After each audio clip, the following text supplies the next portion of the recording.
Good morning and welcome to Morning Joe right here on J&J Media Network, Facebook Live, Twitch TV, Twitter, and on YouTube. I'm Jonah Malkin with you every single Monday and Wednesday morning, 11 a.m. to 12 p.m. Eastern Standard Time, 10 to 11 Central, and 8 to 9 a.m. Pacific. Boy, what a wild Super Bowl Sunday. Not exactly the type of game that we were all anticipating and expecting, but intriguing and entertaining nonetheless. That's going to be the majority of the show today. But of course, some NBA news coming up at the end of the show. Steph Curry dropped 57 points. Going to react to that, along with my top 5 sports stories of the past decade. So a lot of great stuff to get into. But first, Tampa Bay and the Buccaneers dominate the Kansas City Chiefs 31-9 in Super Bowl 55 yesterday.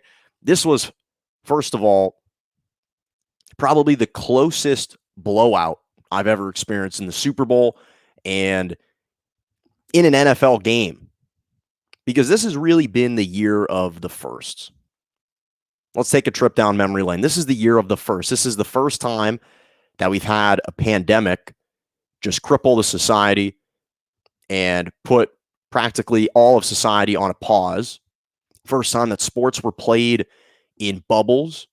The first player in LeBron to win finals MVP for 3 different teams. The first time that a team managed to play in their home Super Bowl. This is the first time that we've seen a team win the Super Bowl that had to go through and beat 3 previous Super Bowl finals MVPs. Tom Brady, first season with the Buccaneers, wins the Super Bowl. This has been the year of the firsts. The first Super Bowl for the Buccaneers organization since they won it in the 2002-2003 season. This is the first Super Bowl since the 2014 Super Bowl when Seattle dominated Denver and won 43-8. That the game felt over by halftime. Literally, I remember watching this game yesterday with some friends, and even though the Chiefs were only down 2 touchdowns, and that's by no means an insurmountable comeback or deficit to overcome. We saw them do that against the Houston Texans just last year, trailing 23 points, or 21 points rather, in that divisional round. We've seen this team come back, but this felt different. As I said, this was the first Super Bowl that felt like a close blowout because the Chiefs were still in striking distance, but never had a grasp on this entire game. Never had a grasp.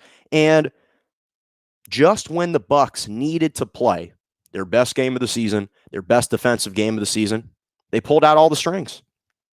Executed flawlessly yesterday. This was the best defensive game that we've seen from the Tampa Bay Buccaneers all year. Todd Bowles dialed up tremendous pressure, was forcing Patrick Mahomes to run for his life every single play. They sacked him 3 times. They pressured him 29 times, a Super Bowl record on over 52% of his dropbacks. They pressured Mahomes, again, a Super Bowl record, without having to blitz anyone. That was extremely impressive. And this was just the second time all season that the Buccaneers, as a team, on the defensive side of the ball, were able to limit an opposing offense to single digits. The only other time that the Tampa Bay Buccaneers held a team to single digits was against the Detroit Lions when they won 47-7. 1 week, 1 game out of a previous 19.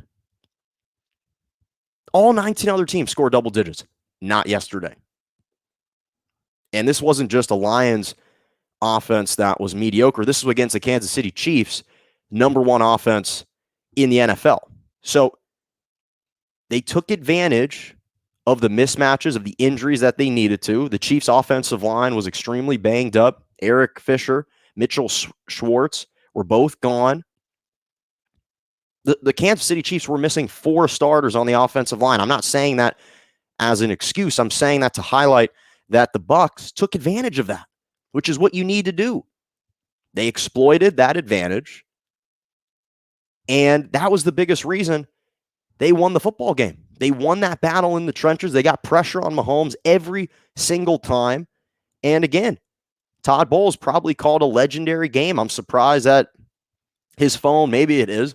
I would be surprised if his phone isn't buzzing right now for a head coaching job.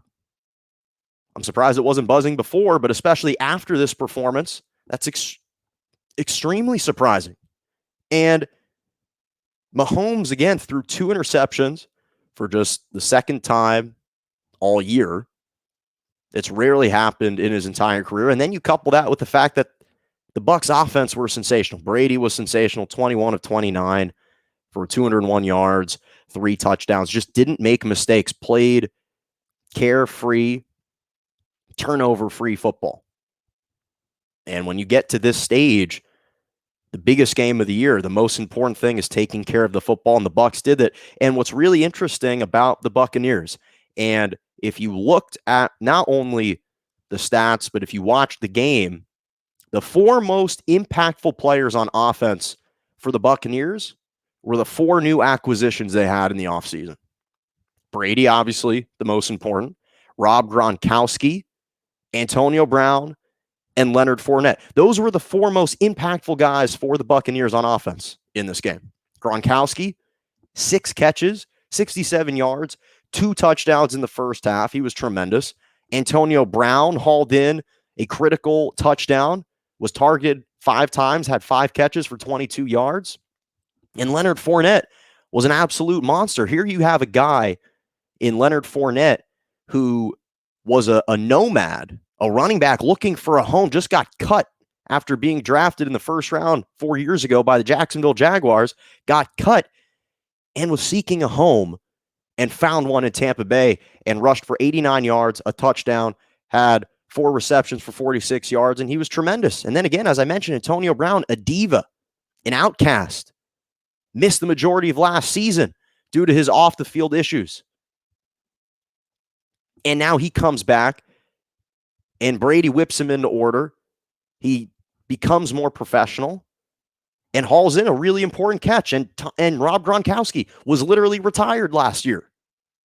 And now he's back and making an impact. Those were the only 4 guys that weren't part of the Bucs last year. And the 2 staples of this Bucs organization, the 2 main reasons, in my opinion, why Tom Brady wanted to play for Tampa Bay, the young wide receivers, Mike Evans, Chris Godwin. If I would have told you before the Super Bowl was played that Mike Evans is going to have 1 catch for 31 yards and Chris Godwin's going to only have 2 catches for 9 yards, you'd say that the Bucs would lose. Those 2 guys had very minimal impact. 3 catches for 40 yards combined between the 2 of them. The staples of this franchise, the staples of the organization. Not that they came up small in the postseason or in the Super Bowl, but they were held in check. And the guys who Brady trusted are the guys that he recruited to come play. Gronkowski, Brown, and Leonard Fournette. And then that leads to the other issue, which was the Kansas City Chiefs offense. Now listen, I talked about the offensive line, porous offensive line. They're missing 4 starters. So Mahomes was scrambling for his life every single play, had no time to throw.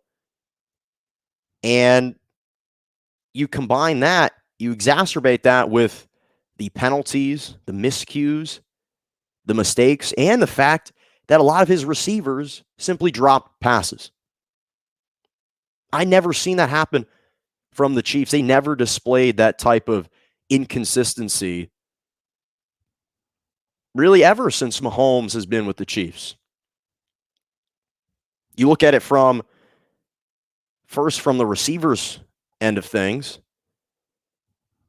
A staple, Tyreek Hill, early in the first quarter, Chiefs down 7-3 on a 3rd and 5. And Mahomes is scrambling for his life, rolling to his left, is about to be tackled, heaves one to Tyreek Hill and hits him square in the hands through 2 defenders. And if he just catches it, he falls into the end zone. That's a touchdown. That's not on Mahomes. His offensive line didn't give him any protection. He's having to improvise and extemporize every single play. And then you look at Kelce, who literally is the bread and butter. He is, in my opinion, probably the favorite target of Patrick Mahomes throughout his career. And there were 2 times that he dropped critical passes. First one came in the second quarter, down 7-3, crucial 3rd and 8 deep in their half of the field. Again, Mahomes is scrambling, rolling to his right, had to kind of step up, then curl back. He's being chased by 3 defensive linemen for the Bucs, which was the mantra all game long. And he steps up and throws a great pass to Travis Kelce that hits him in the hands and in the chest, and then he drops it on 3rd and 8. Plays like that you cannot afford to do in the Super Bowl. And again, what's surprising is that it came at the hands of a guy who's been praised for being perhaps one of the greatest tight ends to ever play, and I still think he was, and he still finished with 10 catches, 133 yards. But some of the really timely catches that he needed to make, he didn't. And then, don't even get me started on the wild Houdini circus throw from Mahomes on a 4th and 9 when they're at the Tampa Bay, 15-yard line, top of the 4th quarter. The game still feels out of reach, but if you score a touchdown, makes it a little bit more interesting, a 2-possession game, 4th and 9. This might have been the most ridiculous, improbable play that I've ever seen from a quarterback, where Mahomes is scrambling to his left, again curls back, being chased, and as he's tripped and tackled and falling to the ground, his body is parallel to the ground, and he sidearms a throw on the move for 30 yards, again with all of his momentum traveling to the right, and flings the football, lasers one right into Darrell Williams' helmet in the end zone, and he drops it. And you could see the visible frustration being shown by Patrick Mahomes after that pass because it's impossibly great. I've never seen a guy, again, with a hobbled toe, I will add. And to his credit, he didn't use that as an excuse. But there's no question you could see him limping out there. And for him to have even gotten that pass off in the manner in which he did, with the precision in which he did, and have his guy not come through with it. I understand he's not a wide receiver in Darrell Williams, but it still hits him squarely in the helmet. You got to come down with that catch. You just have to. And so 2 passes that were some of the most amazing passes that I've ever seen. Just Herculean effort after Herculean effort. And he's scrambling. I read a stat that Mahomes ran for combined on scrambling plays, dropbacks, pressure, 497 yards in the game yesterday. 497 for the quarterback. And those 2 spectacular throws, they didn't haul it in. So his receivers let him down yesterday. And finally, you just can't commit 11 penalties. 11 penalties for over 120 yards. 2 interceptions, again, both off deflections for Patrick Mahomes. So you have to be more disciplined. They weren't. And that's why they lost this football game. So you dig yourself in a hole when, especially, there are 2 times that they forced the Bucs into 4th down situations, like 4th and 5, and then they commit offsides penalties, and it's automatic 1st down. And the Bucs end up scoring touchdowns on both of those possessions. That erases 14 points from the game. Along with that, you had the 2 timeout situation, where I understand if you're Andy Reid, you call a timeout after the first one.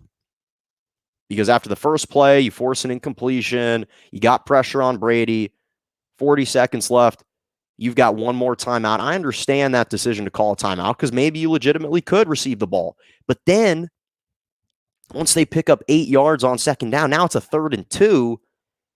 I think you cut your losses and you just say, hey, let's go into halftime down 14-6, because at least that way it's still just 1 possession. You can make it much more of a compelling ball game in that situation. And instead, they take a chance, and it backfires. And Brady ends up marching them down the field in 40 seconds, and they score a touchdown. So a slight coaching error by Andy Reid, which, again, we don't see too often. And so this game really reminded me of the Packers, and the season really for the Buccaneers, especially this postseason run, reminds me of what the Packers accomplished in 2010, because Rodgers and the Packers finished 10-6, second in the NFC North, 6-seed wild card team, had to win 3 straight road games en route to their Super Bowl. And here you have the Tampa Bay Buccaneers, who finished 11-5. They finished second in the NFC South. They entered the postseason as a 5th seed, won 3 straight road games en route to a Super Bowl. This was just the 4th time that a wild card team has won the Super Bowl and had to play 3 road games. Just the 4th time. Mentioned that it's the year of the firsts. And so for Brady at 43 to pull this off is one of the greatest accomplishments, not only for his personal career, but in sports history. And I'm going to touch on my top 5 sports stories from this past decade. And again, first season with the Buccaneers, no preseason training camp, no OTAs.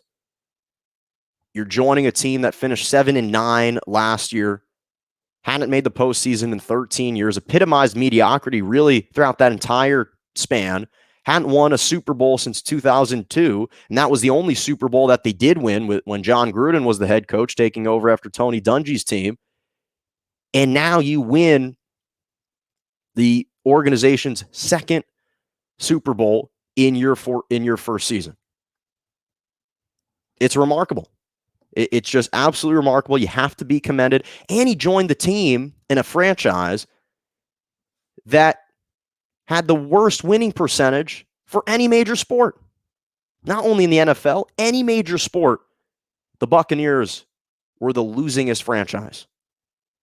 Just to put that into perspective. And what makes it more intriguing is that you heard the mayor of Tampa Bay hinted before the Super Bowl that if the Bucs were to win this Super Bowl, she would consider changing the name of the city from Tampa Bay to Tampa Bay. Had they won the Super Bowl. Well, I apologize. I don't know the name of the mayor of Tampa Bay, but you're on the clock because he delivered that for you. Now, there have been some talks about either Tampa Bay or Tampa Brady. Personally, I think Tampa Bay rolls off the tongue a little bit better, but we'll certainly have to revisit that. So much respect, and you have to commend and admire what this individual, what this team accomplished this year, knocking off the defending Super Bowl champs in the fashion that they did. They played their perfect game at the perfect time, and it was unbelievable to watch. So naturally, the question then becomes, well, what does this mean? What does this mean for Brady? Right? And one of the things that we in life always seek, no matter what profession you're in, is validation. Whether it's personal validation or professional validation, that's what we strive for. Whether it's someone that you were interested in when you were younger and they brushed you off and didn't give you the time of day, then you start to become a success and they try and crawl back into your life. We hear about stories of that all the time. We hear athletes that have had to overcome so much. They grew up with poverty, coming out of impoverished communities, dangerous communities, not highly recruited. They weren't the special prodigy, not the wonderkind, weren't viewed as the athlete, overlooked, doubted, questioned their entire life. And then once they start to attain a little bit of success, the question then shifts from how did they attain the success to why? And normally the why ends up being directed to the environment and the circumstance. And, oh, well, he or she started to go to a more prestigious school. And so the environment was more conducive to winning. And he or she was coached a lot better. And there was just good fortune, good luck. Yet the focus should be on the fact that the individual performed well in the moment and not give credit to necessarily the supporting cast. When we think about validation can manifest in a myriad of ways. It can manifest in a salary raise, a promotion, more vacation days, more time off. It can be friends giving you a compliment, family showing their respects to you. It could be you just being recognized. Sometimes it's as simple as you being respected and fully recognized for what you accomplished. We saw LeBron after the Lakers won the title last year. In his post-game remarks, said, I want my damn respect. He said the Lakers want their respect. The organization wants their respect. The coaching staff wants their respect. And I want my damn respect too. That's all it is. Tom Brady is just seeking some respect and wants to be recognized for his accomplishments. There's no monetary incentive. There's no necessarily desired ego boost. But he wants to garner and earn the respect of his peers, the respect of his former coaches, respect of his former teammates, respect of the media. And this was not only a personal validation for Tom Brady, but again, he won his 7th Super Bowl, 5th Super Bowl MVP, and he doesn't want to be overshadowed by the guy who was his former coach who pocketed most of the credit for their 6 previous Super Bowls in Bill Belichick. He's the only player to win 5 Super Bowl MVPs, just the second quarterback along with Peyton Manning to win the Super Bowl as a starting quarterback for 2 different teams. So his 7 Super Bowls are more than any franchise. The Patriots, as an organization, have won 6, all with Brady and Belichick. The Steelers have won 6. So this was about personal validation for Tom Brady. Personal validation that at age 43, he can continue to execute, continue to play at the highest level, continue to be a starting caliber quarterback in the NFL. Prove to the media that, yes, me individually, I can join another franchise, and in my first season, I can attain success. Prove that he can leave Bill Belichick in New England and still be the winner. Because this was a personal affront when Bill Belichick tried to trade him away 4 years ago. And this was an indictment against Bill Belichick and the fact that Tom Brady didn't want to be a pawn in someone else's chess game. This Belichick system. This was all personal for Tom Brady. And again, he doesn't need any more money. He's got a beautiful wife. He's set for generations to come. But sometimes in life, you come at a crossroads, you reach a crossroads where what you seek is just personal validation and some respect. And he was not getting that.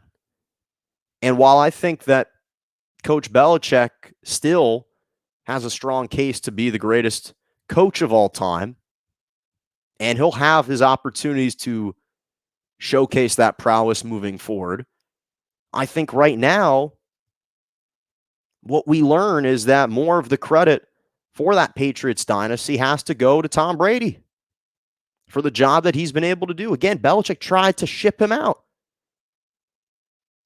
tried to go above his head and trade him away and build around Jimmy Garoppolo. He thought that Tom Brady was washed, that he was about to retire. 4 years ago. And since that time, Brady's won 2 Super Bowls. The most important thing was that Belichick didn't believe in Brady anymore and did not believe that he could win a Super Bowl with Brady at the helm.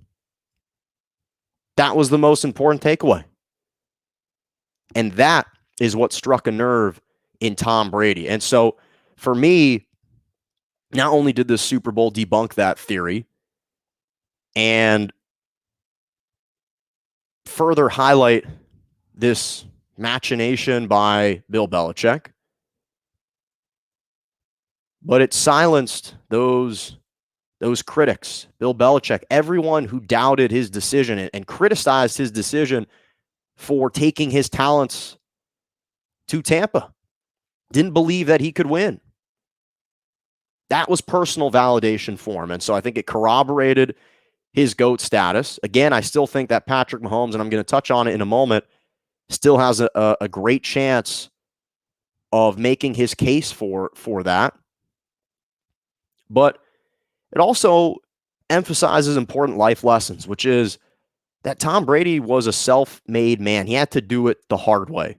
Drafted in the 6th round out of Michigan, was overlooked.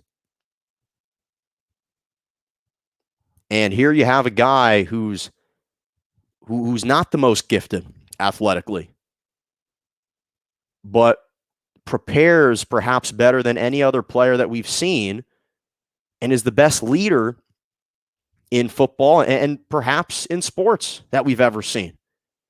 And it's really commendable and admirable to watch a guy not only at age 43, but someone that the first day they entered into that organization, they stepped foot onto that organization's campus, changed the culture, added an element of professionalism that was missing for years. You heard Bruce Arians say after the win against the Green Bay Packers, what was the main difference? It took one man to believe that we could accomplish this. And that's what Brady provided. And so I still think, again, that Mahomes has a chance, which I'll touch on, but now Brady improves to 3-2 against them all time, 2-0 in the postseason in the biggest spots, the 2018 AFC Championship game, and now the Super Bowl.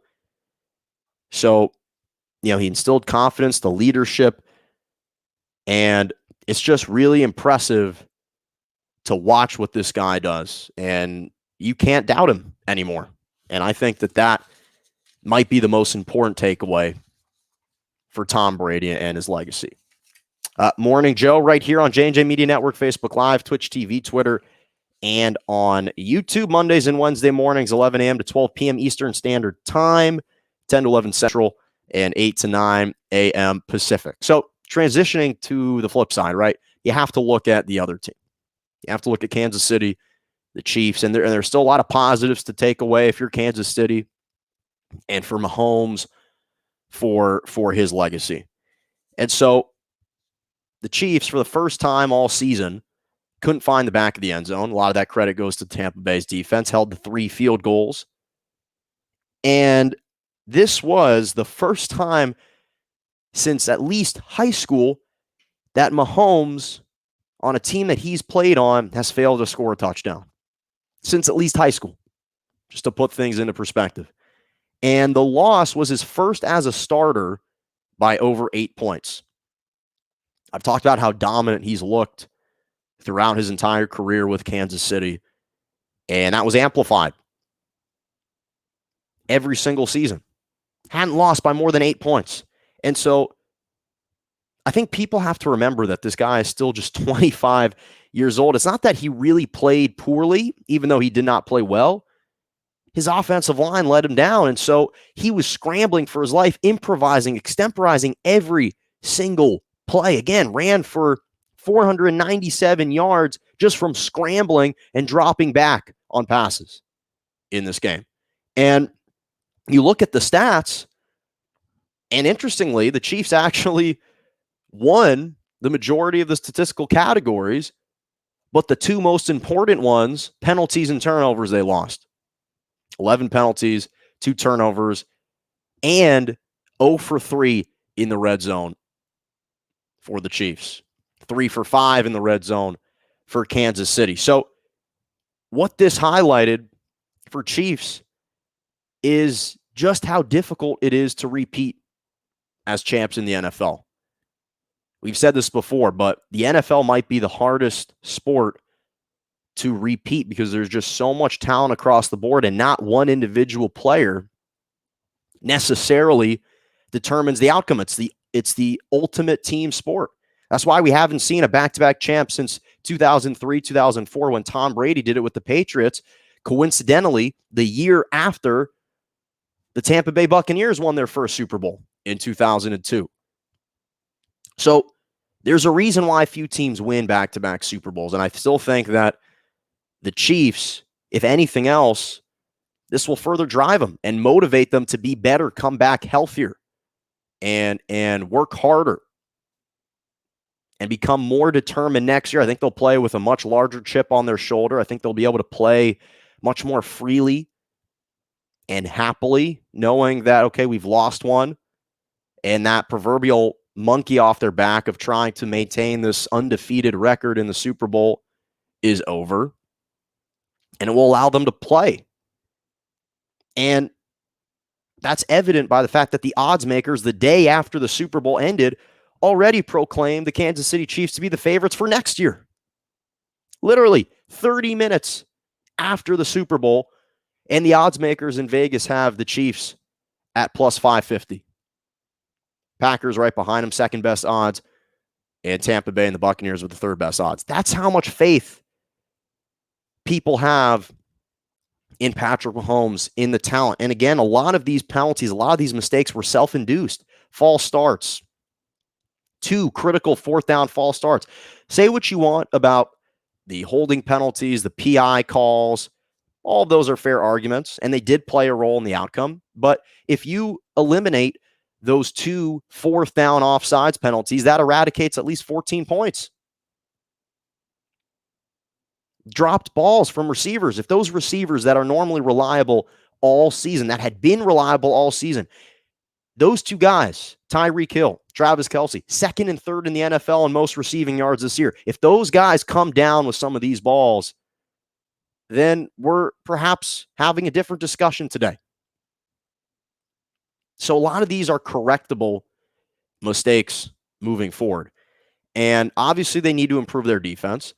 And that is an area that they will need to address. But to me, I don't think there's anything fundamentally wrong with the Chiefs. I don't think that it was a matter of, well, we didn't have the personnel to win, outside of the offensive line being depleted. But as far as, hey, was this team currently constructed? Did they have enough pieces to win the championship and the Super Bowl this year? Absolutely they did. Absolutely they did. So I think that for Mahomes, this isn't going to tarnish his legacy. I don't think it's going to stain his reputation. It's one loss. And again, some of the plays that he was able to pull off to even get off throws were miraculous. His offensive line let him down. His wide receivers let him down. Some coaching decisions let him down. Now, I'm not going to say that this was a fantastic game for Patrick Mahomes, but let's look at the success that this guy's had in 3 seasons. In 3 seasons as a starter. 4th year in the league, but 3 seasons as a starter.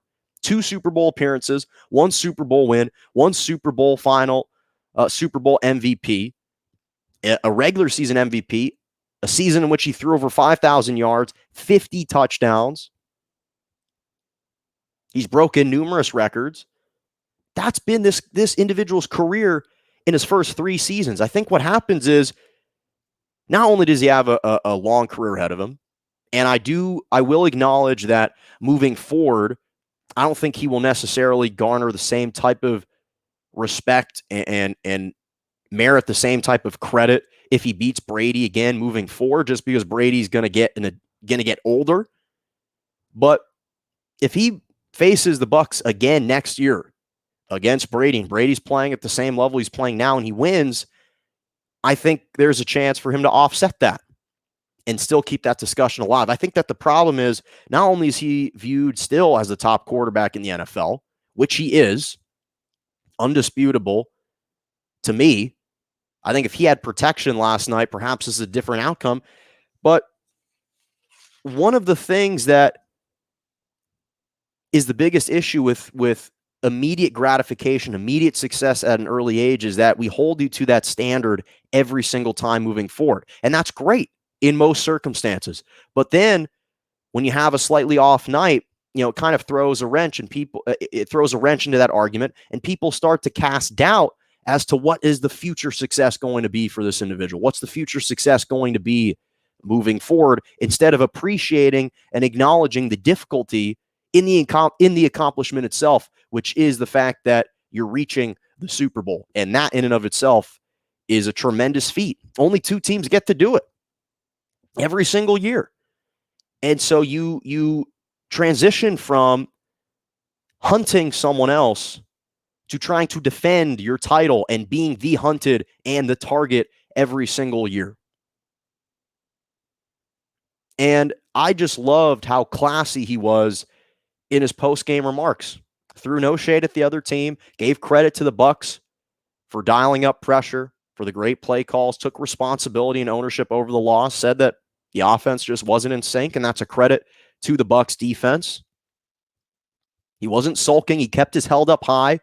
He was prideful, retained his dignity, and that's what a great leader is supposed to do. That's what a franchise quarterback and a potential GOAT is supposed to represent, is supposed to reflect. That's who you want leading you into battle moving forward. And I'm sure his confidence is still sky high. Again, made no excuses about the toe being hobbled. Made no excuses for his offensive line. Gave credit to the Buccaneers. And did it pridefully. And that epitomizes a leader. That epitomizes someone that still has a chance, in my opinion, to be a future GOAT. Right now, that torch has obviously been delayed. To Brady's credit, it's been delayed, and he's still holding on to it for now. But the talent is off the charts. If anything, when you're watching that game yesterday, for me, what I was saying to myself is, this almost further solidified how incredible this guy is. For some of the passes that he nearly pulled off, were outworldly, otherworldly. And again, as I mentioned, that this monkey off their back now of trying to remain undefeated in the postseason, I think that's actually going to be a benefit moving forward for this team. And listen, Michael Jordan never beat Larry Bird in 2 straight postseasons early in his career, yet we still view him, in most people's eyes, as the greatest of all time. So Brady lost to the Patrick Mahomes lost to the Tampa Bay Buccaneers and to that defense. So I don't think that the argument is totally out of the way. And again, credit to Brady for not acquiescing, not relinquishing that throne and title as the GOAT just yet. It was not a changing of the guard just yet. But I think that there should be a lot of optimism surrounding Mahomes and this Chiefs organization moving forward, because they still have tremendous pieces. Kelsey's 30, just turned 30. Chris Jones, a key foundational piece of their defense, is just 26. He signed through 23. This team still has a bright, bright future, and they're going to be back. They absolutely will be back. Again, if I had to put my money on it, I'd bet on them to return to the Super Bowl next year. So I think the Chiefs and Mahomes are still in a great spot. Okay. So this started to make me think about some of my favorite storylines from this past decade. And that's naturally where my mind wanders off after we see and experience moments like this. What are my favorite sports stories from the past decade? So I started to compile a list, and let me first say it was difficult. And so this honorary mention might get some pushback. I don't think it cracks my top 5 right now, but my honorary mention is LeBron and the Lakers winning the 2020 title the year after Kobe perished in that fateful helicopter accident. This was a championship tribute to Kobe in his season, and that was just a fantastic way to not only coronate the Lakers again as champions, but just put the nice bow tie and ribbon on a season that was filled with trials and tribulations and was just a tumultuous road filled with a pandemic and a bubble. And it was a fantastic storyline that the NBA was able to actually execute on a year, and the Lakers winning that title is the honorary mention. Okay, at number 5, this is the official list. At number 5, LeBron's Cleveland Cavaliers win a title in 2016. LeBron delivers on his promise to win a championship for the city of Cleveland, for the Cavaliers, and it was in epic, dramatic fashion. 7-game series against the 73-9 Golden State Warriors against the 2-time unanimous MVP in Steph Curry, and LeBron has the memorable block, Kyrie with the shot. That entire series just it encapsulates what a memorable moment in sports history we witnessed for a team that hadn't won a championship in over 56 years, and LeBron delivered on that title to the Cleveland Cavaliers. At number 4, the Chicago Cubs winning the World Series in 2016. This is a franchise that hadn't won a World Series in over 100 years. Now, I'll be the first to admit, I'm not a Chicago Cubs fan, but I went to a school in the Midwest in Wisconsin that was filled with a lot of Chicago Cubs fans and fanatics. And to see the emotion pour over from them, you had friends of mine, you had young adolescents crying over a team that hadn't won a championship in over 100 years. It's one of the ultimate historic franchises. Its stadium is historical. One of the first, or one of the few stadiums that hasn't been renovated at all, still remains exactly the way it was a couple 100-something years ago.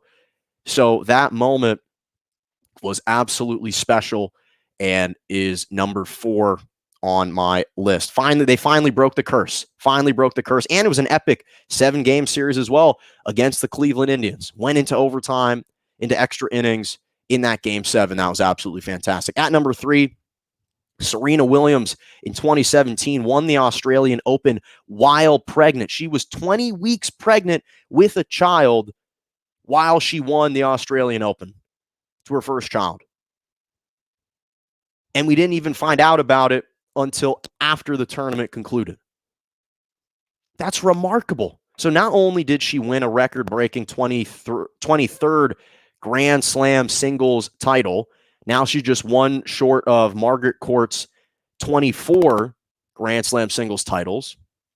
But again, the manner to do that, and didn't drop a single set in that tournament. Not a single set. To me, she's the greatest female athlete ever. I think there's an argument for her to be one of the top 5 most dominant athletes, period, in sports history, male or female. The dominance she's displayed in her respective sport has been unparalleled. And that, to me, was number 3 on my sports moments. And then, to me, number 2 was what we witnessed yesterday. Tom Brady winning a Super Bowl in his first season with the Tampa Bay Buccaneers, with the losingest franchise in NFL, at least over the last 20 years, and just in general, for a major sports organization, the losingest franchise. And in his first season, departs from New England and joins this team that missed the playoffs, with 7-9 last year. And at age 43, able to cap it off with a Super Bowl victory and a Super Bowl MVP. I mean, you can make an argument for it being number 1. I'm about to share my number 1 sports story from the past decade, but to me, this was just number 2. And the reason I don't have it number 1 is just because Brady has demonstrated this dominance and this greatness for years, versus number 1, Tiger Woods winning the Masters at Augusta in 2019. The reason I have this one number one is because Tiger Woods hadn't won a major since 2008. This is a guy that was dealing with so many off the course issues. An arrest in 2017, really hit rock bottom, and had to scrap and claw and fight his way back, was dealing with nagging back injuries consistently throughout this time. And for him to have overcome what he did and win his 15th major in the fashion that he did, to secure, people didn't think he'd ever get back to this point of actually competing on a Sunday for a green jacket. And that achievement was not only beautiful to watch, but I think a beautiful sports story of redemption for a guy that's had to pay his dues, literally and figuratively had to pay his dues, hitting rock bottom and working his way all the way back up. So those are my top 5 sports stories from the past decade. And I'm sure there are others that can make the list, but for me, that's what I'm going with. That's what I'm going with right now. Okay, little news in the NBA for just a couple minutes. So Derrick Rose, it was announced yesterday that the New York Knicks signed Derrick Rose, reuniting him with Tom Thibodeau. They sent Dennis Smith Jr. and a second-round draft pick, to the Detroit Pistons. First of all, I think it's a great story for Derrick Rose and Tom Thibodeau to reunite in New York, and hopefully this can be the destination that Derrick Rose perhaps ends his career, to end with the coach that helped him achieve his MVP in 2011. And the interesting thing is, Rose actually isn't joining a really kind of moribund franchise anymore. The Knicks are 8th in the Eastern Conference. If the playoffs started today, they'd be in the playoffs. They're a top 6 defense, but the issues are on the offensive side, 26 on offense. So this is an opportunity for Derrick Rose to thrive in an environment that isn't too much pressure, but he can still impose his explosiveness and his offensive abilities. And again, they've got some nice pieces. And now Rose and Thibodeau reunite. Again, Rose was the youngest MVP, youngest player to win MVP in 2011 under Tom Thibodeau. Now, hopefully Tibbs doesn't run Rose into the ground like he unfortunately kind of did the first time.